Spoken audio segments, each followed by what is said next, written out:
फिर गुरु नानक साहब महाराज जी अगे बचन करते, केते बरमे घाड़त घड़ियां रूप रंग के वेश।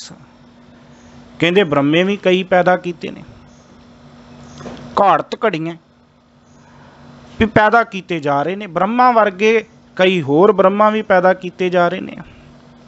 रूप रंग के वेश, जिन्हां दे कई तरह के रूप ने, कई रंग ने, कई वेश ने। इकल्ला ब्रह्मा एक नहीं, ब्रह्मे वर्गे कई उस परमात्मा ने पैदा किए जिहड़े कई रूपां विच ने। हो सकदा फेस ब्रह्मा वर्गा ना होवे, कपड़े ब्रह्मा जी वर्गे ना पाए होण, उन्हां दा रंग ब्रह्मा जी वर्गा ना होवे, पर कहंदे हकीकत की आ, ब्रह्मा जी वर्गे परमात्मा ने कई पैदा किए ने जिहड़े कई रूपां दे विच ने, कई रंगां दे विच ने, कई वेसां दे विच ने। वो कई उन्हां दे रूप ने, कई रंग ने। केतियां कर्म भूमि मेर केते, केते तू उपदेश। कहंदे उस अकाल पुरख परमात्मा दी इस कुदरत दे विच, इस रचना दे विच कर्म भूमि भी धरती जिहड़ी आ, इत्थे ही असीं पैदा होके कर्म कर रहे हैं ना। कहंदे ऐसियां धरतियां जिथे जीव कर्म करते ने, ऐसियां बेअंती धरतियां ने। केतियां, केतियां भाव कई, बेअंत कर्म भूमि, बेअंती कर्म भूमियां ने जिथे जीव आके कर्म करदा, भाव बेअंती धरतियां ने। मेर केते, शमेर पर्बत वर्गे पर्बत भी कई ने। केते तू उपदेश, ते कहंदे बेअंती ध्रुव भगत वर्गे ने जिहड़े अज भी रब की भगती नाल जुड़े हुए ने, जिहड़े होरनां वास्ते जीवन लई उपदेश बन जाते हैं। जिवें ध्रुव भगत जी अज भी उन्हां दा जीवन जिहड़ा साडे लई उपदेश है, सिੱਖਿਆ है। उपदेश दा अर्थ हुंदा सिੱਖਿਆ। जिवें उन्हां दा उपदेश साडे लई अज भी सिੱਖਿਆ, उन्हां दा जीवन साडे लई अज भी सिੱਖਿਆ। कहंदे ध्रुव जी वर्गे कई बेअंती भगत ने अज भी ने, जिन्हां दा जीवन दुनिया लई, लोकां लई उपदेश बन जाता है, सिੱਖਿਆ बन जाती है। मैं इत्थे बेनती करां, भगत कबीर साहब जी का एक बड़ा प्यारा शब्द आउंदा है, बिल्कुल इंज कह लवां कि इस पौड़ी की व्याख्या करता है। इस पौड़ी की व्याख्या लई आपां उस शब्द की मदद लैनी चाहांगे। भगत कबीर साहब जी बचन करते हैं, कहते कोट सूरजा कै प्रगास, कोट महादेव अर कबिलास। हुण जिहड़ी इत्थे गुरु नानक साहब महाराज जी गल कर रहे कि केते पवन पानी वै संतर, केते कान महेश, केते बरमे घाड़त घड़ियां रूप रंग के वेश, जां अगे जाके कहते केते इंद चंद सूर, केते केते मंडल देश, केते सिद्ध बुद्ध नाथ, केते केते देवी वेश। ते मैनूं ये बाबा जी का शब्द आ गया चेते, बाबा कबीर साहब जी का। बाबा कबीर साहब जी इस पौड़ी की कह लीए कि व्याख्या कर रहे हैं। किन्ने कृष्ण ने, किन्ने महेश ने, किन्नियां अग्गां ने, किन्ना ही पानी आ, अनेकां तरह का। हर सागर का पानी वख है, उहदी तसीर वख है। सुभाਅ की तसीर की गल ते एक पासे सागरां दे पानी का रंग भी वख है। कोई पीण दे विच आउंदा, कोई पीण दे विच नहीं आउंदा। हुण गुरु साहब जी ने जिहड़ी इत्थे गल कीती, साहब कहंदे जदों धर्म दे फर्जां नूं पछाणीए, फिर ज्ञान खंड विच आके इस गल दा बोध हुंदा है कि पानी भी अनेकां किस्मां दा, अग भी अनेकां किस्मां दी, हवा भी कई किस्मां दी। कृष्ण जी वर्गे महाबली राजा जोगी भी बेअंत ने, एक ही नहीं अनेक ही शिव जी वर्गे ने, लंबियां समाधियां लाउण वाले। ते बाबा कबीर साहब ने कहा, कहंदे कोट सूरजा कै प्रगास, कोट दे टैंके नूं उत्थे सिहारी है। कहंदे सूरज भी एक नहीं, कोट सूर, करोड़ां ही सूरज ने। जदों ज्ञान खंड दे विच दाखल होए ना, फिर पता लगा सूरज एक नहीं, सूरज भी कई ने, करोड़ां ही सूरज ने। इत्थे कोट शब्द वरतिया, करोड़ां ही सूरज ने। ਤੇ ਮੈਂ ਸੋਚਦਾ ਆ ਕਈ ਵੀਰ ਭੈਣਾਂ ਸੂਰਜ ਦੀ ਪੂਜਾ ਕਰਦੇ ਨੇ, ਪੁੱਛੀਏ ਤੁਸੀਂ ਕਿਹੜੇ ਸੂਰਜ ਦੀ ਪੂਜਾ ਕਰਦੇ ਹੋ, ਕਿਹੜੇ ਸੂਰਜ ਨੂੰ ਪਾਣੀ ਦਿੰਦੇ ਹੋ? ਕਿਉਂਕਿ ਸੂਰਜ ਦੇ ਕਰੋੜਾਂ ਨੇ, ਤੁਸੀਂ ਕਿਹੜੇ ਸੂਰਜ ਦੀ ਪੂਜਾ ਕਰ ਰਹੇ ਹੋ? ਸੂਰਜ ਦੇ ਪਿੱਛੇ ਹੋਰ ਸੂਰਜ ਨੇ, ਇੱਕ ਨਹੀਂ ਕਰੋੜਾਂ ਹੀ ਨੇ। ਕੋਟ ਸੂਰ ਜਾ ਕੈ ਪ੍ਰਗਾਸ। ਬਾਬਾ ਕਬੀਰ ਸਾਹਿਬ ਕਹਿੰਦੇ ਮੈਂ ਸੂਰਜ ਕੋਲੋਂ ਨਹੀਂ ਮੰਗਦਾ, ਮੈਂ ਉਸ ਪ੍ਰਮਾਤਮਾ ਦੇ ਦਰ ਤੋਂ ਮੰਗਦਾ ਜਿਸ ਦੇ ਦਰ ਤੇ ਕਰੋੜਾਂ ਹੀ ਸੂਰਜ ਜਿਹੜੇ ਨੇ ਪ੍ਰਗਾਸ ਕਰ ਰਹੇ ਨੇ, ਚਾਨਣ ਕਰ ਰਹੇ ਨੇ। ਮੈਂ ਸੂਰਜ ਦਾ ਪੁਜਾਰੀ ਨਹੀਂ, ਮੈਂ ਸੂਰਜ ਕੋਲੋਂ ਨਹੀਂ ਮੰਗਦਾ।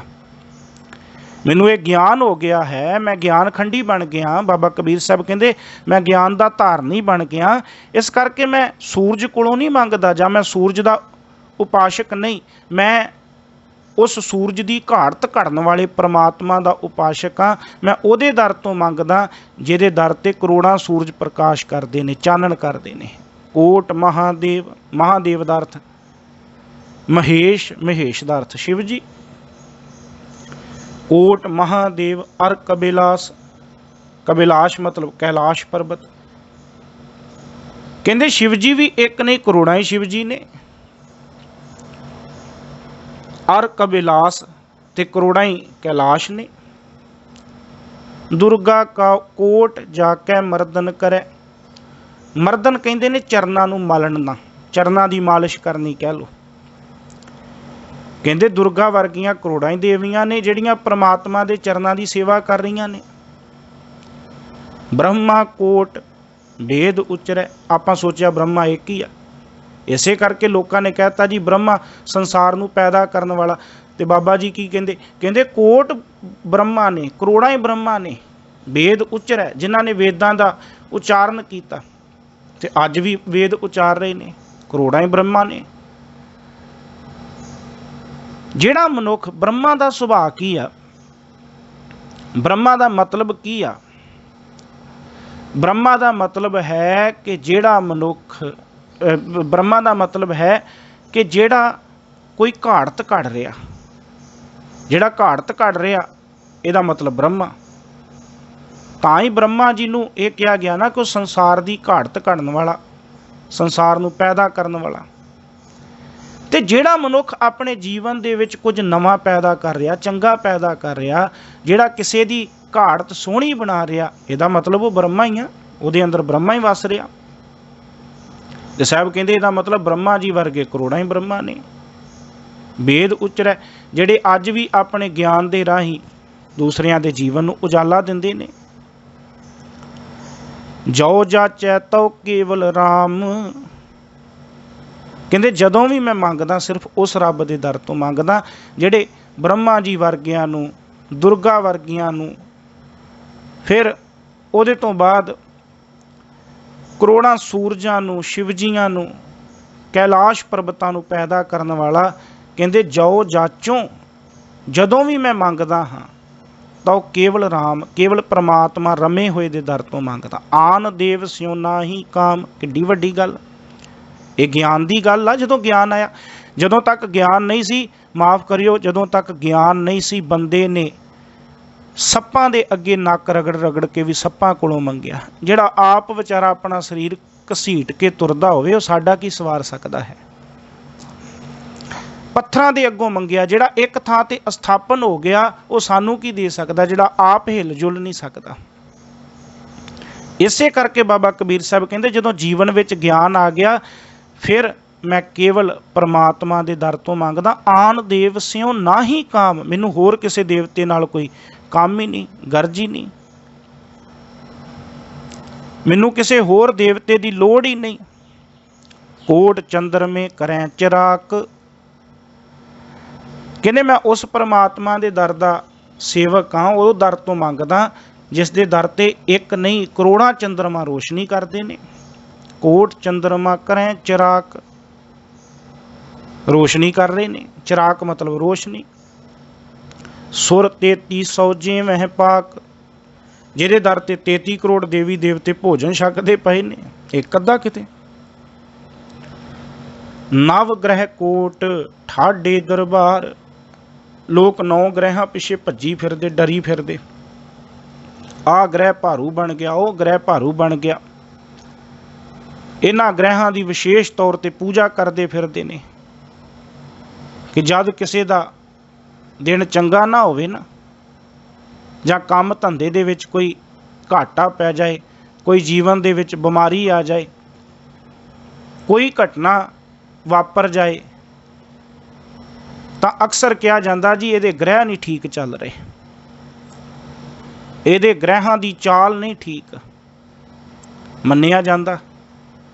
ਤੇ ਸਾਹਿਬ ਕਹਿੰਦੇ ਮੈਂ ਤੇ ਉਸ ਦੇ ਦਰ ਦਾ ਉਪਾਸ਼ਕ ਹਾਂ, ਉਹਦੇ ਦਰ ਦਾ ਸੇਵਕ ਹਾਂ, ਜਿਹਦੇ ਦਰ ਤੇ 9 ਗ੍ਰਹਿ ਜਿਹੜੇ ਨੇ ਖਲੋਤੇ ਹੋਏ ਨੇ ਦਰਬਾਰ ਵਿੱਚ, ਹੱਥ ਜੋੜ ਕੇ ਉਹਦੇ ਦਰ ਤੇ ਖਲੋਤੇ ਹੋਏ ਨੇ। ਮੈਂ ਇਹਨਾਂ ਗ੍ਰਹਿਾਂ ਤੋਂ ਕੀ ਕਰਨਾ? ਨਵ ਗ੍ਰਹਿ ਕੋਟ, ਕਰੋੜਾਂ ਹੀ, 9 ਨਹੀਂ, ਕਰੋੜਾਂ ਹੀ 9 ਗ੍ਰਹਿ ਵਰਗੇ ਜਿਨ੍ਹਾਂ ਦੇ ਕੋਲੋਂ ਲੋਕ ਡਰਦੇ ਫਿਰਦੇ ਨੇ। ਕਹਿੰਦੇ ਕਰੋੜਾਂ ਹੀ ਉਹਨਾਂ 9 ਗ੍ਰਹਿਾਂ ਵਰਗੇ ਜਿਹੜੇ ਗ੍ਰਹਿ ਨੇ ਉਹਦੇ ਦਰ ਤੇ ਖਲੋਤੇ ਹੋਏ ਨੇ।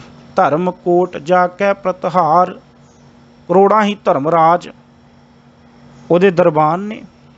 ਪਵਨ ਕੋਟ ਚੌਬਾਰੇ ਫਿਰੈ, ਕਹਿੰਦੇ ਉਸ ਪਰਮਾਤਮਾ ਦੇ ਦਰ ਦਾ ਮੈਂ ਸੇਵਕ ਹਾਂ ਜਿਹਦੇ ਚੁਬਾਰੇ ਉੱਤੇ ਨਾ ਕਰੋੜਾਂ ਹੀ ਹਵਾ ਚੱਲਦੀਆਂ ਨੇ। ਇੱਕ ਅੱਧੀ ਹਵਾ ਕਿਤੇ, ਕੇਤੇ ਪਵਨ, ਕਰੋੜਾਂ ਹੀ ਹਵਾ ਉਹਦੇ ਦਰ ਤੇ ਚੱਲਦੀਆਂ ਨੇ। ਬਾਸਕ ਕੋਟ ਸੇਜ ਬਿਸਥਰੈ, ਕਰੋੜਾਂ ਸ਼ੇਸ਼ਨਾਗ ਉਹਦੀ ਸੇਵਾ ਕਰਦੇ ਪਏ ਨੇ।